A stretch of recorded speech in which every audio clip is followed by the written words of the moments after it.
PM Narendra Modi and his counterpart Keir Starmer will in fact review progress under the India-UK Comprehensive Strategic Partnership, or the CSP, with specific focus on trade and economy, technology, defence, security, education and people-to-people exchanges in a bilateral meeting on the 24th of July. In fact, PM Modi will also call on King Charles III during the visit that is expected to see formalization of their free trade agreement, or the FTA, as well.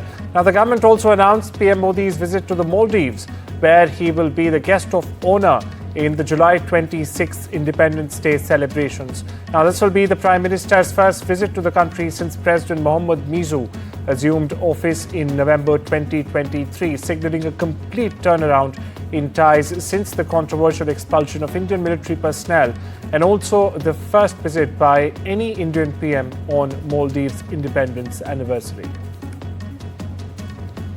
Over in Washington, President Donald Trump has triggered another political firestorm after posting an AI-generated video depicting former President Barack Obama being arrested inside the Oval Office. That's correct. Now, the controversial clip shared via Trump's blog on Truth Social shows a hyper-realistic video of Obama being handcuffed and then led away by federal agents in the same office he once occupied as the country's commander-in-chief. Now, the video from Trump has sparked off criticism for the US president, with the move being called deeply irresponsible. The video, however, does not come with any disclaimer that it's artificial or fictional. According to a recent International Monetary Fund note, India has become the world's top player in real-time digital payments, largely due to its rapid growth of the Unified Payments Interface, or the UPI as we know it. Now, according to data from the Press Information Bureau, or the PIB, UPI now processes over 18 billion transactions every month, accounting for 85% of India's total digital payments. In June alone, for perspective, the platform recorded 18.39 billion transactions worth rupees 24.03 lakh crore, a 32% rise from June last year. Russian President Vladimir Putin is ready to move towards a peace settlement for Ukraine, but Moscow's main objective is to achieve its goal, Kremlin spokesperson Dmitry Peskov told state television in a clip published Sunday. Meanwhile, Russia on Sunday claimed that its forces had struck Ukrainian energy infrastructure, while Ukraine reported on the same day that its air force had shot down Russian drones. Meanwhile, the Russian military continued offensive operations on multiple fronts, striking Ukrainian energy infrastructure, drone assembly workshops, and even temporary deployment points of Ukrainian troops and foreign mercenaries. Now, this is what the Russian Foreign Ministry said. On the other hand, the General Staff of the Ukrainian Armed Force said in its battlefield update on Sunday that 56 combat engagements had indeed occurred along the front lines as of Sunday afternoon, with 17 of them taking place in Pokrovsk. Over in Syria, Bedouin fighters have positions outside the southern Syrian city of Suweda have told media outlets that they will observe a ceasefire with the Druze community there, but have not ruled out resuming hostilities. We stay with Syria, where the clashes between militias of the Druze religious minority and the Sunni Muslim clans have killed hundreds and threatened to unravel Syria's already fragile post-war transitions. According to the UN's International Organization of Migration, more than 128,000 individuals have in fact been displaced since the clashes began around a week ago. Now, the clashes also led to a series of targeted sectarian attacks against the Druze community, followed by revenge attacks against the Bedouins. Meanwhile, listen into one of the Druze victims. انهزمنا من الرصاص، قاموا يقوسوا البيوت. يقوسوا البيوت والله من دحين لا ما ضروا حدا. لا هذول ضرونا ولا هذول ضرونا. أما خايفين من ولادنا أطفال جهال، الرصاص قام يجي على البيوت. وجينا اللي يجي نزحنا ترى هناك. أيوة. Over in Gaza, residents fled their homes with their belongings on Sunday as Israel's military issued evacuation orders for areas of central Gaza. Now, the orders cover one of the few places where Israel has rarely occupied with ground troops and where many international organizations attempting to distribute aid are in fact located. Now, the new evacuation orders cut across between the central city of Deir al-Bala and the southern cities of Rafah and Khan Yunis in the narrow territory.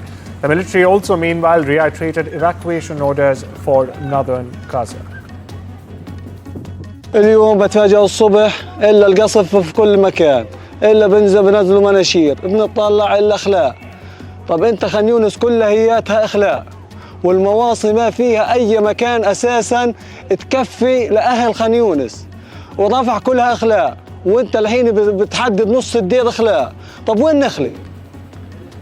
And smoke was seen billowing in Gaza on Sunday as Israel's military issued evacuation orders for central areas of the territory. Now, it is one of the few places where Israeli forces have rarely operated with ground troops and where many international organizations are trying to distribute aid.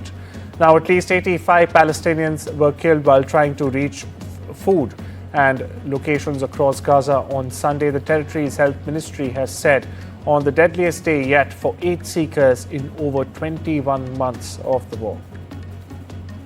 Over in Japan, the ruling coalition has lost its majority in the country's upper house, but Prime Minister Shigeru Ishiba has said that he has no plans to quit whatsoever. Voters went to polls on Sunday for the tightly contested election being held at a time of frustration, in fact, at the coalition of the Liberal Democratic Party, or the LDP as it's known in the country, and also its junior partner, the Cometic, over rising prices and the threat of US tariffs. Now, speaking after polls closed on Sunday, the Prime Minister said he solemnly accepts the harsh result, but that his focus was on trade negotiations.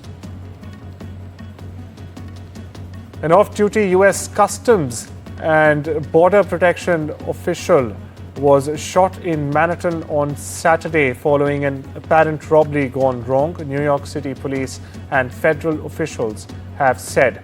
Now, the 42-year-old officer was in stable condition Sunday and expected to survive.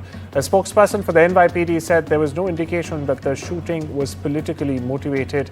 Now, police have said that the agent, who was not in uniform, was sitting in a park beneath the George Washington Bridge when he was approached by a man riding on the back of a moped, who then shot at him in the face and in the arm. The off-duty officer returned fire as the moped driver and the alleged shooter rode off, as you see on the screens.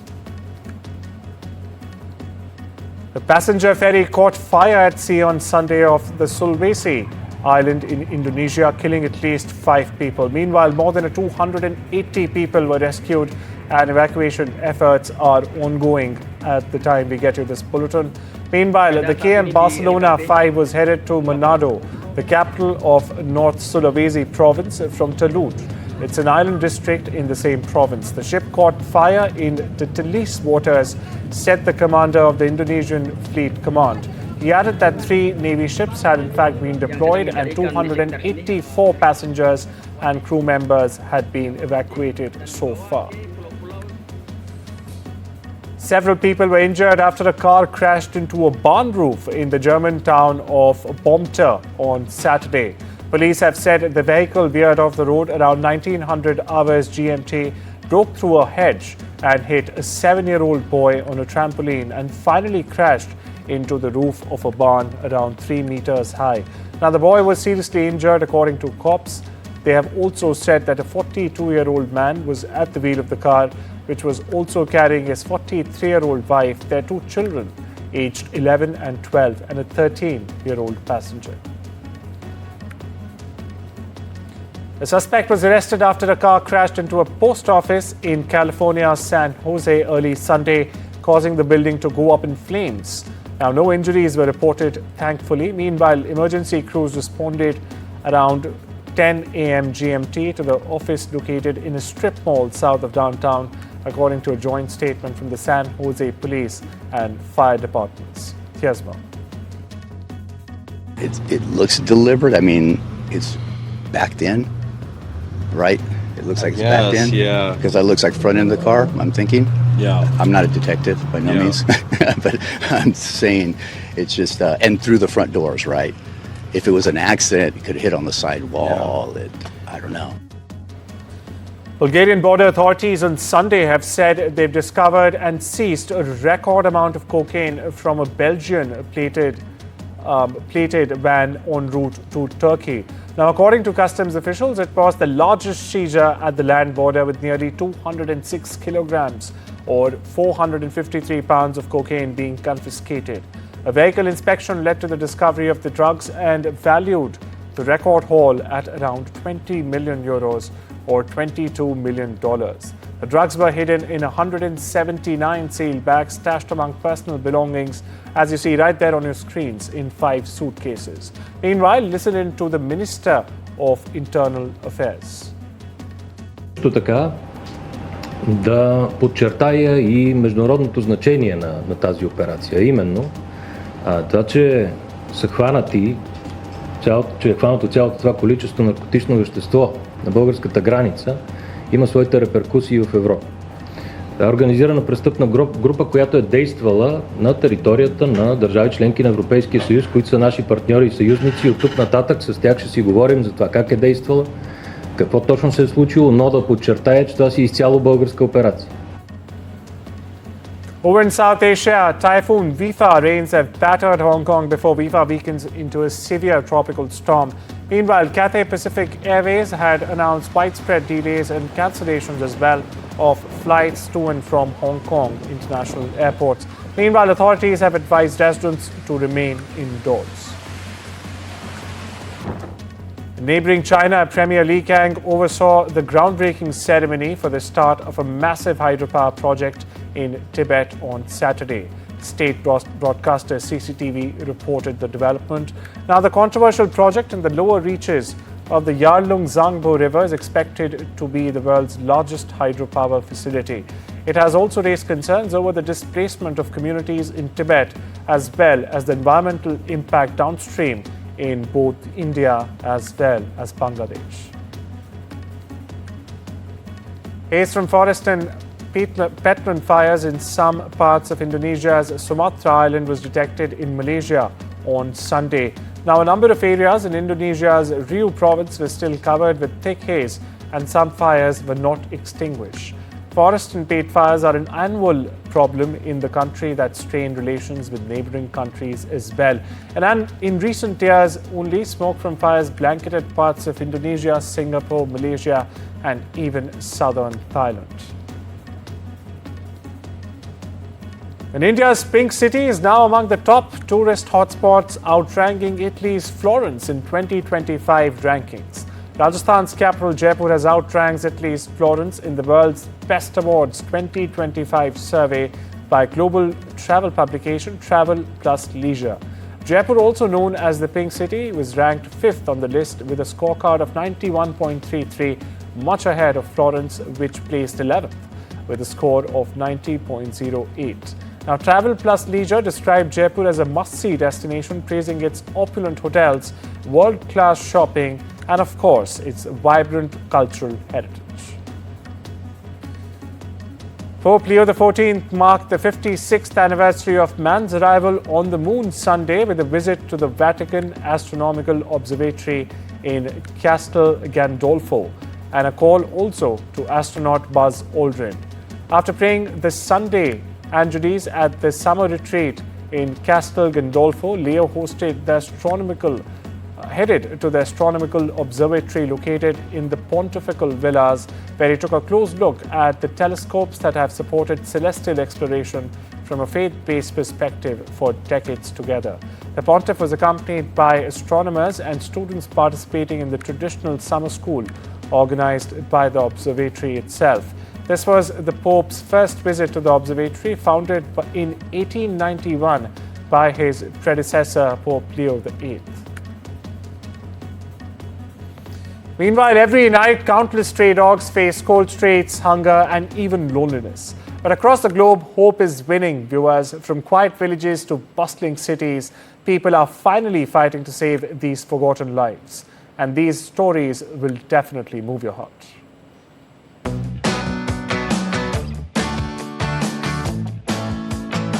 In the Netherlands, stray dogs aren't just animals, they're part of the family we've forgotten.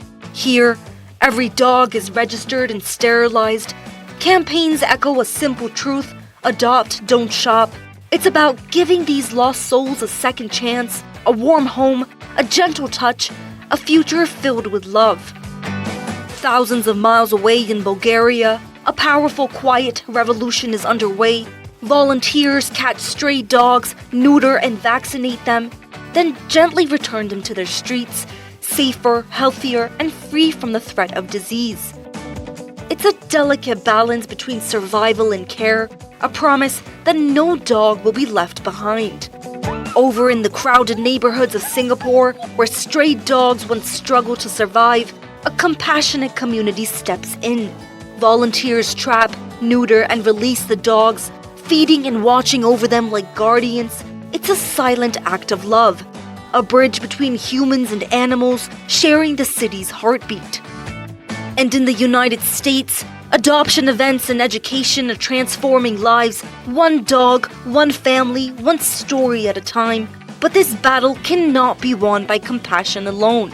It requires strong government policies, laws that protect animals, enforce responsible ownership, and ensure every dollar given to NGOs is accounted for, making sure real change reaches the streets.